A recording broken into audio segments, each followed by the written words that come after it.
جرّبت أعمل لابوبو، قُلت يمكن أحب شكلها فهاقول لكم عملت إيه. جِبت ورقة A4 وعملتها زي كورة كده علشان ده هيكون الوِش. كنت اشتريت clay وكنت ناسية إن أنا عندي الأبيض أصلًا وده أحسن فاستخدمه. أهم حاجة تقفلوا الكيس كويس أوي بعد ما تاخدوا الكمية اللي أنتم عاوزينها عشان الهوا بينشفه. بدأت أعمل طبقة رفيّعة أوي علشان أحطها على الكورة اللي لسه عاملاها بالورق. بعد كده حطيتها على الورقة وفردتها عليها علشان تدّي برضه شكل الكورة وشكل الوِش بتاع اللابوب. يعني مش كورة مدوّرة يعني فاهمين قصدي؟ حسيتها خفيفة أو الكرمشة كده بتاعة الورقة دخل من جواها الclay فبقى شكلها مش حلو، فعملت طبقة تانية وحطيتها عليه، وطبعًا بانعّمها من برّه بالمَيّة. بعد كده طلّعت حتت صغيرة قُلت هاعمل الإيد والرجل، طلعت نتيجة في الأول غريبة شوية بس بعد كده ضبطت. الفكرة إن أنا عند موقفي على فكرة شكله بالنسبة لي مرعب جدًا، بس قُلت أجرّب وأدّي له فرصة واختار شكل cute. المهم سِبت الclay ينشف ودوّرت على قماش عندي لقيت دول يمكن يكونوا أقرب حاجة لشكل لابوبو، فاخترت الأحمر وجِبت ده من أي مخدة قديمة. بدأت أعمل كل حتة فيه لوحدها وأحط فيها الfiber ده،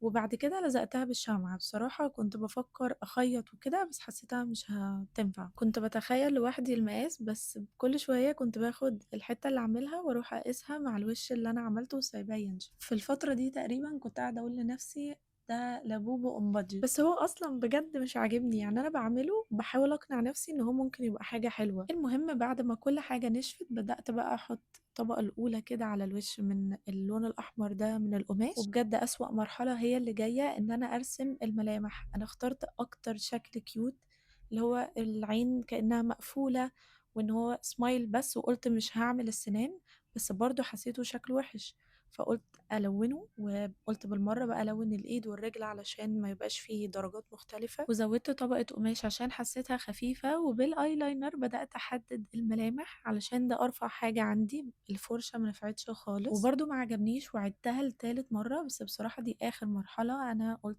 مش هازوّد تاني، هي مش نافعة، هو أصلًا شكله وِحِش. بعد كده جه وقت إن أنا أركّب كل قطعة من اللي عملتها في بعضها، وشكله لمّا كان سادة كده من غير ما أركّب الإيد والرجل، كان عاجبني بصراحة.